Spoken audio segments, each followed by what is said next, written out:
Yeah, you know, in the interest of, I don't know, in the interest of documenting, and just because, like, I fucking, like, spent the evening working on a big piece for my blog, but, you know, I fucking uploaded it to YouTube, and the cocksuckers were like, oh, it's too long. So I'm gonna make something short.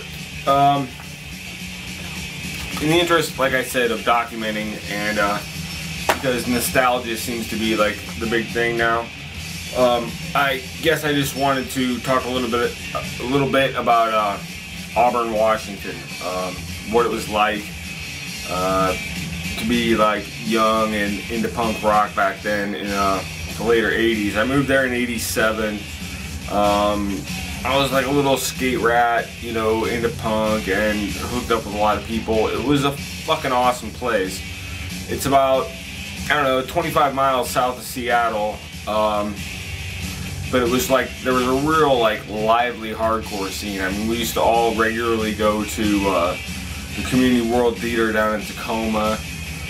Subvert, a fucking fantastic fucking Northwest hardcore band, originally was from Auburn. Matt Shuttle, Mark Brown, Sean Durand, and Rick Smith, the original singer.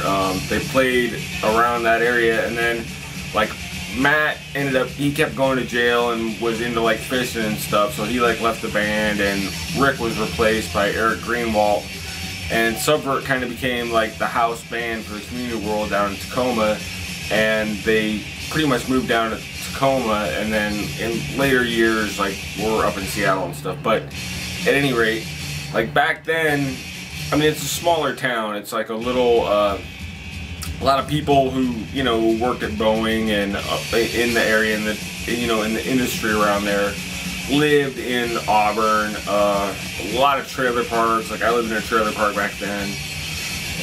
It was just, you know, like working class. There was like a lot of drugs and stuff. Like methamphetamine was big back then. Contrary to popular belief, like meth was not invented in 2000 whatever. Like, you know, it's been around for a long time. But like I said, it was a great scene. We all used to skate and hang out and, you know, go to shows. And it was like it was a cool community, and you know, it became kind of this thing like the A-Town punks. There were maybe not even like 20 of us, but we'd all go to shows down in Tacoma or wherever together, and it was always like, you know, a thing. And there was like, it was funny because,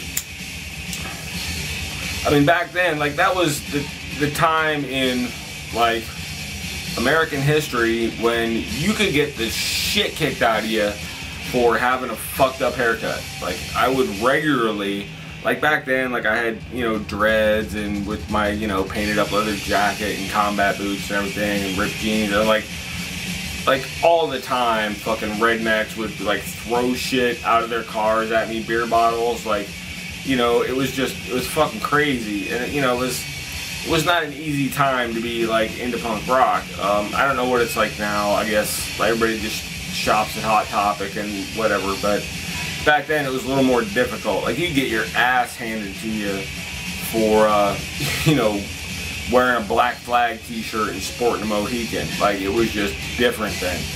But back then there's a little thing, like we had like, there was like the Auburn punks, and there was like the crew down in Tacoma, which were great bunch of people, and we had like a little like exchange program going. Like they'd come up and hang out and party in Auburn every once in a while, and we'd occasionally go down there. And I remember like the first time I really hung out in Tacoma, like I've written about this on my blog, this story, but I was down there with this kid named Josh, who was fucking fantastic artist. He did a lot of really cool like cut and paste like art, like back then.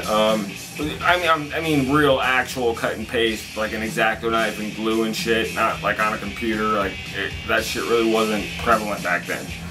But we're in Tacoma, and we're walking across the street, and this car drives by, and I like ran across the street in front of them, and they like honked, and it was a bunch of like total like heshers, like angry metalhead guys, and they yelled something. I was like, yo, suck my dick, right?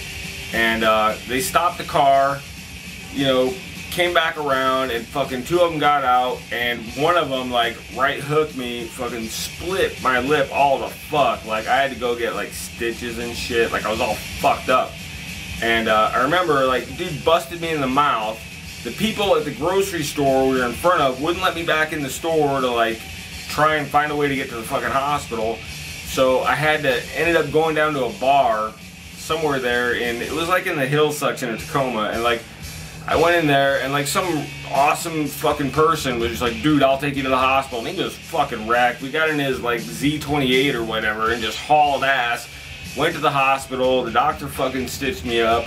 Like I had to like skedaddle out of there because I was having like problems with you know, the kind of like children and youth services. Like they'd taken me from home and tried to put me in a bunch of different places. I was a troubled child, but I fucking booked from the hospital, ended up with a whole mess of stitches holding my lip together, and hung out with Lonnie, the guitarist from Abolishment, and I remember we smoked a bunch of weed, and while I was in the hospital in the emergency room, I had lifted a bottle of xylocaine from the emergency room, like just took it, stashed it in my leather, and like I was like, well, fuck it, you know, somebody will buy it to use to cut coke with or something. So like I had that, I had some other like paraphernalia on me, and me and Lonnie passed out on the field at the University of Puget Sound. Well, we woke up, the cops came, like arrested us, like it was a big